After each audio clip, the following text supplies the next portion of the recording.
सिर्फ इस स्टेटमेंट में तो कोई भी इस तरह का अपराध नहीं बनता है जिसमें गिरफ्तारी किया जाए। वो मुफ्ती की अगर इस बयान पे गिरफ्तारी है तो वह गलत है और नहीं होना चाहिए। यह देश जो है हिंदू मुस्लिम सिख ईसाई का है, यह देश समरसता का है। अभिव्यक्ति की स्वतंत्रता जो है एक कानूनी अधिकार है किसी भी व्यक्ति का, ये मूल अधिकार में आता है। ऐसे में उसमें गिरफ्तारी नहीं की जा सकती है। अगर अन्य कोई पहलू उसमें नहीं जुड़ा हो तो इस खाली स्टेटमेंट के आधार पर उनको गिरफ्तार नहीं किया जा सकता है। ये पहली बार देश में हेमंत सोरेन के प्रकरण में हुआ है कि हेमंत सोरेन को गिरफ्तार कर लिया गया और जो है उस पद पे दूसरा कोई व्यक्ति ना तो वो कार्यवाहक रहा, ना ही कोई व्यक्ति वहाँ पे मुख्यमंत्री आया। तो यह संवैधानिक अड़चन है। देश में पहली बार ऐसा हुआ है जो ईडी ने भी गिरफ्तार किया है। ऐसा नहीं होना चाहिए। संविधान का एकदम जो धज्जी उड़ गई है जो हेमंत सोरेन वाला प्रकरण है, तो वहाँ पर जो हेमंत सोरेन की जो गिरफ्तारी की गई है वह गलत हुआ है और इसका उनको खामियाजा भुगतना पड़ेगा लोकसभा के चुनाव में, ये जान लीजिए। तो चाहे ईडी हो चाहे सीबीआई हो, इसका अपने लिए केंद्र में सत्ता बनाने के लिए उसके पदों का दुरुपयोग कर रहे हैं ये लोग। नमस्कार दोस्तों, मैं इस वक्त उत्तर प्रदेश की विधानसभा के सामने खड़ा हूँ। हमारे साथ में कुछ अधिवक्ता समाज के लोग हैं। इनसे जानने की कोशिश करेंगे जो सलमान अजहरी जी की गिरफ्तारी हुई है और हेमंत सोरेन की गिरफ्तारी की है ईडी द्वारा। तो अब हम इससे जानने की कोशिश करेंगे। सर, जिस तरह से सलमान अजहरी की गिरफ्तारी गुजरात ATS ने की है, ऐसा क्या उस बयान के अंदर है जो टेररिज्म स्क्वाड को लगाना पड़ गया और ईडी को हेमंत सोरेन को एक मुख्यमंत्री को गिरफ्तार करने की ज़रूरत आन पड़ी? तो इन्हीं सब चीज़ों को लेकर हम आपसे कानूनी पहलुओं पर चर्चा करना चाहते हैं। तो ये बताइए, जिस तरह से मुफ्ती सलमान अजहरी को मुंबई से गुजरात ATS गिरफ्तार करती है, हालांकि महाराष्ट्र की ATS भी गिरफ्तार कर सकती थी, लेकिन गुजरात ही ATS क्यों गई? देखिए, दो पहलू है। पहला चीज़ ये है कि इस देश में आपके पहले दो प्रश्न हैं। जी। एक प्रश्न है मुफ्ती साहब का और दूसरा जो है प्रश्न है मुख्यमंत्री हेमंत सोरेन के। जी। तो पहले जो है हम जो है मुफ्ती साहब के जो है स्टेटमेंट पे आते हैं। जी। सत्यता ये है कि जो है मुफ्ती साहब ने जो स्पीच दिया है, स्पीच के अंत में उन्होंने एक जो है शेर मारा है। तो इस देश में ये परंपरा रही है, चाहे विश्व में भी, जो अच्छा जो स्पीकर होता है जो स्पीच देता है वो स्पीच के दौरान जो है बीच बीच में शेरो शायरी करके ओज भरता है, जोश भरता है। तो जो उन्होंने कहा है वो स्पीच तो दिए, स्पीच देने के बाद उन्होंने किसी दूसरे जो है लेखक के उन्होंने शेर अपने क्या नाम है स्पीच में ओज लाने के लिए उन्होंने शेर मारा है। तो उस शेर में कुछ इस तरह का जो है आपराधिक कोई घटना तो नहीं दर्शित हो रही है कि जिससे उनकी गिरफ्तारी की जा सके, है ना। इस देश में जो है अभिव्यक्ति की स्वतंत्रता जो है एक कानूनी अधिकार है किसी भी व्यक्ति का, ये मूल अधिकार में आता है। ऐसे में उसमें गिरफ्तारी नहीं की जा सकती है।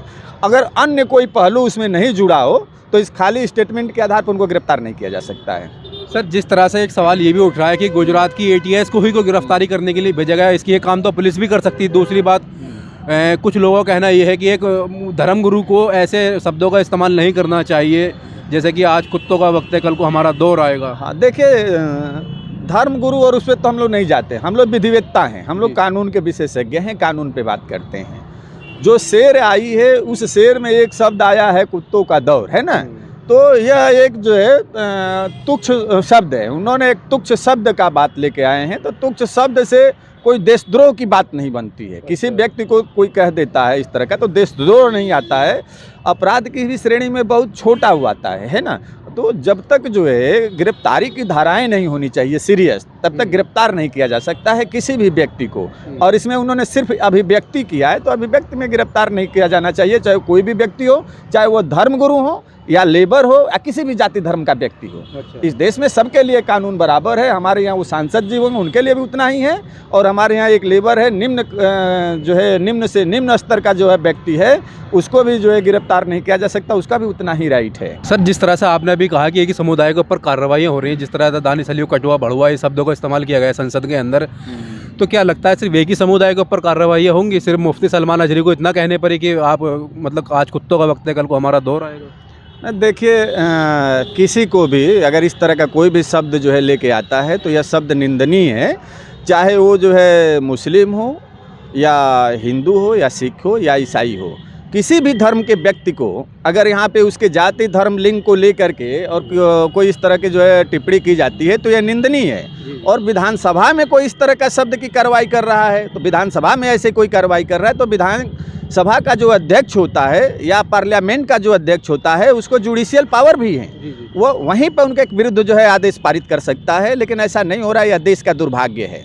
जिस तरह से देश के अंदर लोग भारतीय जनता पार्टी की सरकार है और ये शब्द कहने वाले भी उनके सांसद ही थे, और अब जिस तरह से मुफ्ती सलमान अजहरी को गिरफ्तार किया गया, गुजरात ATS ने किया, भाजपा की सरकार है वहाँ पर, तो क्या लगता है 2024 के चुनाव से पहले देश का सांप्रदायिक मुद्दे को पर चुनाव लड़ना चाहते हैं? भाजपा की सरकार का ही बात नहीं है, कहीं का भी जो है ATS का मतलब होता है कि वह जो है देश में आतंकवादी संबंधित कोई भी गतिविधि हो, है ना, चाहे देशद्रोह से संबंधित व्यक्ति हो, तो कहीं की भी जो है पुलिस जो ATS में जो तैनात है वह उसमें गिरफ्तारी कर सकती है। लेकिन यहाँ पे ये प्रकरण होता है कि क्या जो है जो मुफ्ती हैं उन्होंने क्या इस तरह का अपराध किया है, जो अपराध जो है ATS की जो है श्रेणी में इन्वेस्टिगेशन का आता है। बात यहाँ पे आती है, तो जो बयान है वो बयान देशद्रोह की श्रेणी में नहीं आता है अगर अन्य कड़ी कोई नहीं जुड़ती है।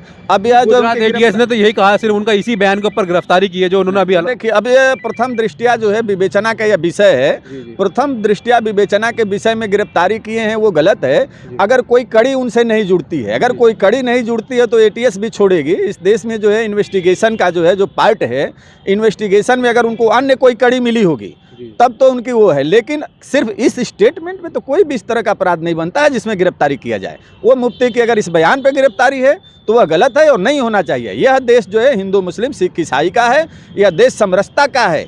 यहाँ पे सारे व्यक्तियों को जो है प्रेम से यहाँ पे रहते हैं। यहाँ पर हिंदू मुस्लिम ही जो है इस देश की जो है युद्ध को लड़ा है। यहाँ के स्वतंत्रता संग्राम में दोनों के खून बहे हैं और उन दोनों के खून बहने के बाद यह देश आज़ाद हुआ है। तो ऐसे में कहना कि मुस्लिम इस देश में वो ना रहे, उनको अपशब्दों का प्रयोग किए, ये हम लोग होने नहीं देंगे। हम लोग जो है अगर कोई भी व्यक्ति इस तरह की बात लेकर के आता है कि उसके साथ जो है नस्ल भेद हुआ है, जाति धर्म भेद हुआ है और हमारे पास आता है तो हम उसको न्यायपालिका से उसको न्याय दिलाएंगे। और मुफ्ती साहब के भी अगर लोग आएंगे तो मुफ्ती साहब के लोगों को भी हम न्याय दिलाएंगे। और अगर जो हिंदू को भी कोई कहता है तो हम उसको भी जो है न्याय दिलाएंगे। हमारे पास सिख आएगा उसको भी हम न्याय दिलाएंगे। न्यायपालिका के जो है कार्य में इस तरह के जो हस्तक्षेप हो रहे हैं वो ठीक नहीं है। सर, जिस तरह से आपने कहा है कि न्यायपालिका के जिस तरह हस्तक्षेप हो रहा है वो ठीक नहीं है, आपने चंडीगढ़ मेयर चुनाव देखा होगा जिसके अंदर CGI chief justice of India ने निर्वाचन अधिकारी को फटकार लगाई और कहा इसके ऊपर मुकदमा दर्ज होना चाहिए। लेकिन चीफ जस्टिस ने चंडीगढ़ मेयर चुनाव को बर्खास्त नहीं किया है, उसको सस्पेंड, मतलब चुनाव पूरा प्रक्रिया को उसको सस्पेंड नहीं किया है। तो क्या लग रहा है सिर्फ CGI से फटकार लगाते हैं, कार्रवाई नहीं करते हैं? देखिए, फटकार क्या होता है, ऐसा है कि कानूनी पहलू है और दोनों तरफ के जो CGI हैं, CGI जब कोई निर्णय देता है या कोई भी जुडिशियल सिस्टम जब कोई निर्णय देता है तो उसमें एक कानूनी पहलू होता है। और कानूनी पहलू यह है कि क्या जो है सरकार के कार्य में हस्तक्षेप करने का जुडिशरी को पावर है कि नहीं है।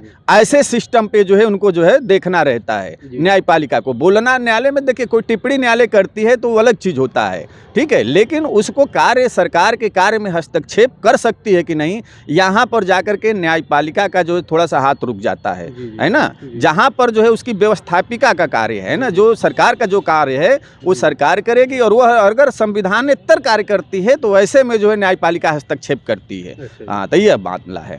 सर, जिस तरह से ED ने हेमंत सोरेन जी को गिरफ्तार किया है उसके बाद में मामला सुप्रीम कोर्ट के अंदर गया, लेकिन सुप्रीम कोर्ट की एक खास बेंच को ये मुकदमा ट्रांसफ़र कर दिया था। उसके बाद में वो उनको राहत नहीं देती है। तो एक उसके ऊपर भी सवाल उठा कि सारे के सारे मुकदमे रीना त्रिवेदी जी के पास कैसे चले जाते हैं। देखिए, दो चीज़ें हैं। अब इसमें हम जुडिशियल सिस्टम पे नहीं कहेंगे, बस इतना कहेंगे कि जो हेमंत सोरेन की जो गिरफ्तारी हुई है और जिस तरीके से एक इस देश के पहले ये मुख्यमंत्री हैं जिनको मुख्यमंत्री पद पे रहते हुए गिरफ्तार किया गया है, तो ये संविधान पे पहली बार ऐसा है कि संविधान में एक मुख्यमंत्री के रहते गिरफ्तारी की गई। अब यहाँ पे संवैधानिक अड़चन ये पैदा होता है कि क्या एक मुख्यमंत्री के इस्तीफा देने के बाद वह पद रिक्त है, कोई मुख्यमंत्री है? ऐसा कभी नहीं हुआ है। जब कोई मुख्यमंत्री इस्तीफा देता है तो औपचारिक गवर्नर कहता है कि आप तब तक पद पे बने रहें जब तक जो नया मुख्यमंत्री का जो है चयन नहीं हो जाता है।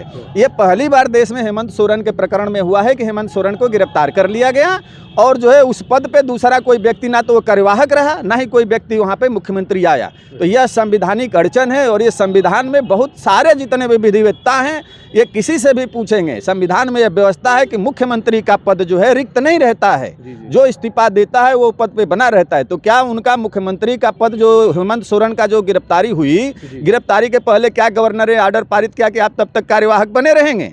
ऐसा भी नहीं किया और ना ही कोई दूसरा मुख्यमंत्री आया। तो ऐसे में ये संवैधानिक अड़चन है और यह देश में पहली बार ऐसा हुआ है। जो ED ने भी गिरफ्तार किया है, ऐसा नहीं होना चाहिए। संविधान का एकदम जो धज्जी उड़ गई है जो हेमंत सोरेन वाला प्रकरण है। हेमंत सोरेन ने गलत किया कि नहीं किया वो मेरिट का विषय है, उस पर उनके खिलाफ कार्रवाई हो, लेकिन उसके पहले कार्रवाई ये होनी चाहिए कि क्या वो कार्यवाहक मुख्यमंत्री थे तो भी नहीं हो सकती गिरफ्तारी।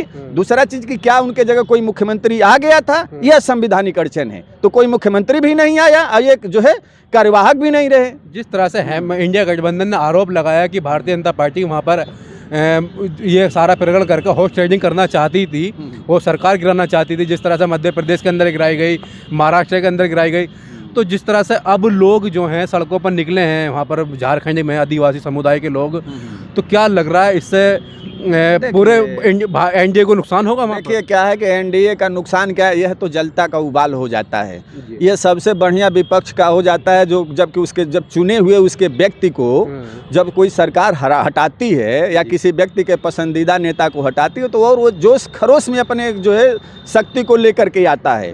तो वहाँ पर जो हेमंत सोरेन की जो गिरफ्तारी की गई है वह गलत हुआ है और इसका उनको खामियाजा भुगतना पड़ेगा लोकसभा के चुनाव में, ये जान लीजिए। पक्का भुगतना? हाँ, ये पक्का होगा। जहाँ भी अन्याय करेंगे जनता उसको चुन के भेजती है, तो जनता उनके विरुद्ध में आएगी। जनता में सहानुभूति मिल गई है हेमंत सोरेन को, निश्चित मिलेगी। वहाँ के जो आदिवासी हैं, अब वो हेमंत सोरेन का जो पिता है उसको लोग गुरुजी के नाम से जानते हैं, वो गरीबों का मसीहा रहा है। तो ऐसे में उसके साथ तो लोग हैं, पब्लिक उसके साथ है। आप जो है चंद सीटों पे रह करके किसी व्यक्ति को अपने पद का दुरुपयोग करके करा सकते हैं। उस पद पे जब दूसरे लोग भी तो वो लोग भी करते हैं। तो केंद्र सरकार यहाँ पर जो है गलत कर रही है। ऐसा नहीं करना चाहिए, नहीं करना चाहिए। नहीं, जब संविधान से देखिए, अगर जो हेमंत सोरेन ने गलत किया है कोई इस तरह की बातें, तो संविधान के तहत रहते हुए कार्रवाई करना चाहिए। अगर उन्होंने जमीन घोटाला किया है, चाहे अन्य पैसे भी लिए हैं, तो उसको जो है सबसे पहले संविधानिक अड़चन को देखना चाहिए कि संविधानिक व्यवस्था के तहत क्या एक मुख्यमंत्री के रहते हुए उसको गिरफ्तार किया जाएगा कि दूसरा मुख्यमंत्री चयन करके किया जाएगा। ये सबको नहीं देखा गया। देश का पहला ऐसी घटना है। सर, जिस तरह से ईडी ने इन पूरे प्रकरण के अंदर एक बदनाम हो गई है ईडी, कभी विपक्षी नेताओं को गिरफ्तार करती है, अब तो लोग मजाक उड़ाने लगे हैं कि भाजपा ज्वाइन कर लो, ईडी की कार्रवाइयाँ बंद हो जाएंगी। जैसे छगन भुजबल थे, उनकी फाइल ही गायब हो गई है, चोरी हो गई है।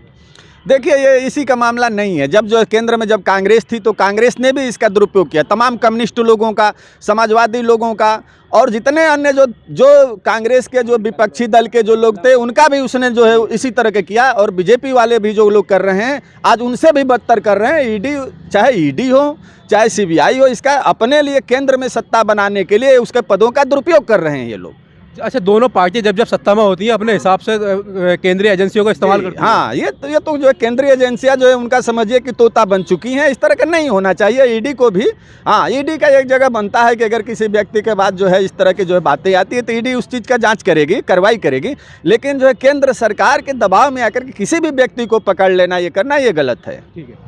तो दोस्तों, हमारे साथ लखनऊ हाई कोर्ट के अधिवक्ता शमशेर सिंह जगराना जी, जिनसे हमने हेमंत सोरेन जी और मुफ्ती सलमान अजहरी की गिरफ्तारी को लेकर चर्चा की है, उनका कहना यह है कि दोनों की दोनों गिरफ्तारियां संवैधानिक प्रक्रिया के खिलाफ हैं। तो देखना होगा कि अब कब तक उनको दोनों को अदालतों से न्याय मिलता है। धन्यवाद।